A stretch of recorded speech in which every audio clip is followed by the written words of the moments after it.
I've had a fascinating conversation. I'm delighted to meet so many people who have titles like Chief Operating Officer for Legal or Head of Innovation for Legal inside of companies. 18 months, 2 years ago, when we went around and started and launched the business here in Europe, that I met no one with that title.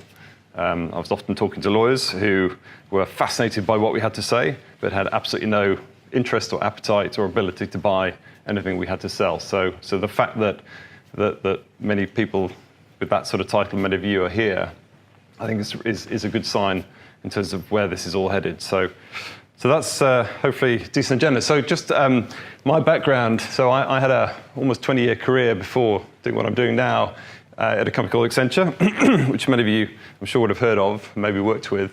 And my sort of area of focus, I was a client service guy. I used to work with banks. I used to work with high-tech companies, oil and gas companies, and one or two major automotive firms. So, but I was frustrated. I was frustrated that I didn't feel that the pace of innovation, the levels, the appetite for innovation was anywhere near matching mine. And so eventually, after 20 years of trying, I just decided, actually, I've got to go and find something else. I'm going to go find a really highly innovative sector where there's lots going on and therefore have a lot of fun. So I chose professional services. So you can imagine my delight when I saw this slide from McKinsey earlier this year that showed that professional services right now is the second lowest in terms of current adoption, and this is just one sort of data point. This relates to AI. Obviously that's a subset of everything, but the second lowest in terms of current adoption of sort of some of these more advanced tools,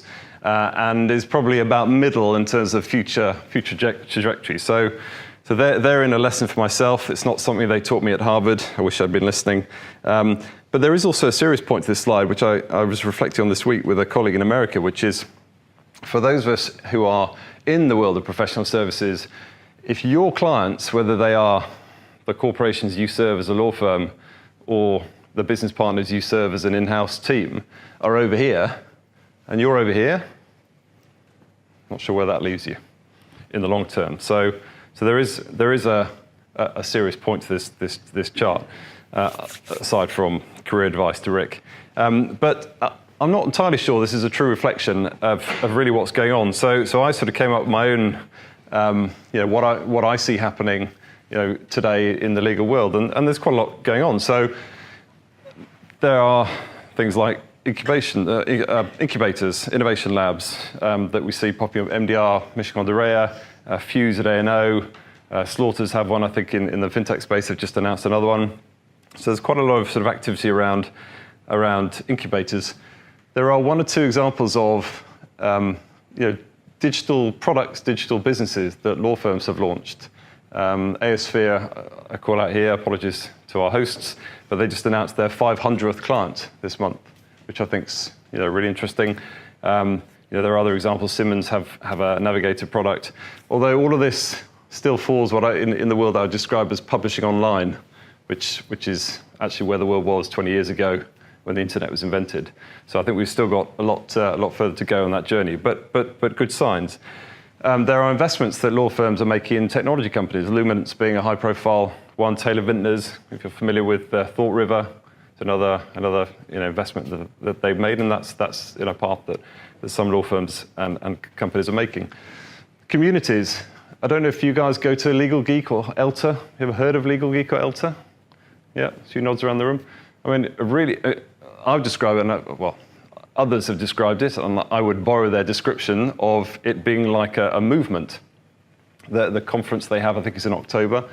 It is very unlike any law or law tech conference you've ever been to, partly because it takes place in Shoreditch and it's full of hipster types and the food they serve and all the rest of it. But the fact that it's actually a lot of like-minded people who are all part of a movement towards looking at digital change, looking at opportunities for changing this industry. So, there are growing movements. There are these sorts of things. Law Without Walls. I'm not sure if I know, Kachi, you have involvement in this.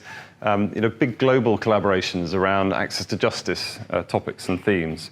There are hackathons. So we just recently ran one with Neota in Germany, where actually the point of the hackathon was a recruitment event. And I'll come back to this theme about people coming into the industry and their expectations and interests as young lawyers looking to use technology as part of their day jobs. And so it was very interesting that there was a law firm in Germany looking to run a hackathon as part of their recruitment. And some of the measures by which people were judged in the actual event would dictate whether they got offered a traineeship in future. I have friends at a company called Totem Partners. Are you familiar with Totem Partners? They do a lot of recruitment in the sort of business services side of legal, and it sort of relates to the point about legal operations. The number one most sought after role today in legal is this head of legal innovation or head of digital. I think whereas 18 months ago, the specific conversation I was having was they would have three or four open positions they'd be recruiting for. Right now, he told me they have 18. This is the CEO, have 18 open positions. So all little signs, as I said, this is not research. These are just little anecdotes I'm picking up along the way that point to something happening, contrary to what McKinsey would say. And obviously, there's all sorts of announcements around the Big Four, around ABS and licenses to practice law. But what was interesting for me about the Deloitte one is that they're also launching a management consulting branch. One of the things that I've always complained about or commented on is that there is no Accenture in law. And one of the things that Accenture are really good at, and others like them, is pointing the way to what the art of the possible might look like in this world, whether it relates to technology or something else, just defining that future state, that future vision. And the fact that there has been no Accenture in law has meant that we've all been trying to find it ourselves, whether it's a small startup tech company or an in-house team or a law firm. So potentially that may develop to something that helps, again, move us all along the journey towards this sort of digital future. There are examples where digital transformation has happened in legal, and I'm sure everyone in the room is familiar with this story. So the electronic discovery story, a $33 billion market predicted to be over 50 in the next, I think by 2025, driven by the rise in digital electronic communications, regulation, litigation, investigations, and tools that have been required in order to process all that volume of data. And so whilst people might say there's nothing going on, there's obviously all the anecdotal stuff, but there's also real hard evidence. But again, the caveat to that is this is a whole ecosystem that's developed outside of the current practitioner world. So that magic quadrant, the Gartner magic quadrant there are no law firms on there. And I was talking to a colleague in the States who said that just a recent study in the States has shown that there's still, tools like technology assisted review are still being used in less than 25% of cases in America. So we've still got a long way to go, but points to the possibility. And there are companies like Relativity, who you'll know of, I'm sure, who are worth in the billions now. I was at a company called Epic for a brief period. So there is evidence that things are happening. The theme of collaborations, I think one of the big themes that we're going to see more and more of over the next coming few years is this idea of collaborations, but unusual, non-traditional collaborations. Perhaps a law firm with a tech company with an automotive firm, or a publisher with a tech company, with a corporation, collaborating to combine their different levels of expertise, their different levels of resources, and so forth, to create new sorts of digital tools. And these are a couple examples, both again driven through the private practice world. I think you'll probably all be familiar with the one on the left. The one on the right is an interesting one. So it's a combination of a law firm, Akerman, Thomson Reuters, big publisher, big research house, and actually our technology. And the way it works is the law firm has set up a service. It's focused on data breach, and it's a response to in the event you have a breach.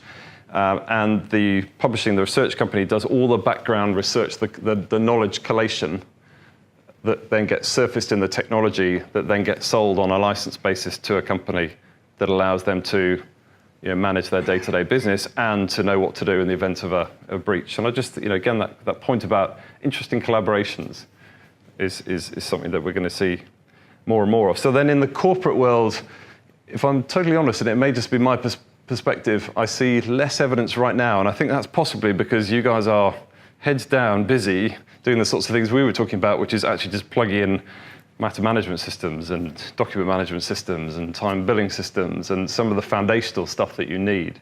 So, and you probably don't have an incentive to publicize it quite as much as others. But so there's no doubt that things are going on. And I mentioned sort of my delight at the fact that there are so many of you with the operations, head of operations title. Clock, if you're not part of it, is a great again, movement focused around efficiency in the legal function.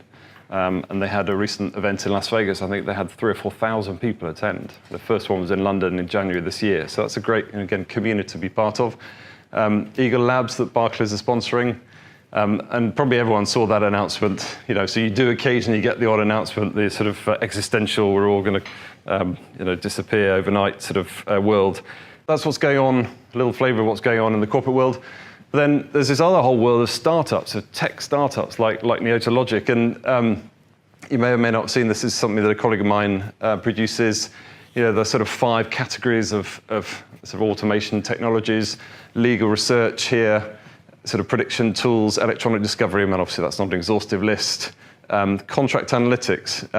We have an expression, we call it yakka. So every week you'll see another contract analytics technology launched, so it's yet another contract analytics company, but points to the fact that there is money and there is demand out there, and there are people coming into this sector that perhaps 5-10 years ago wouldn't have been interested. And that this picture, and particularly that list on the right, was less than half the size 2 years ago, or 18 months ago, 3 years ago. So there is money coming into the sector. I think, for what it's worth, I think that there will be a roll-up that will happen over the next coming sort of 18 months, 2 years, where you'll start to see some of these technologies brought together into a sort of legal tech stack. Because at the moment, I have absolute sympathy with everyone in this room, including the law firms and anyone working in a corporation. It's incredibly hard to buy that, any of that. It's so fragmented, it's so piecemeal. Everyone does a little bit, there's lots of overlaps. It's all confusing, haven't got time. It needs a roll-up first, in my personal opinion.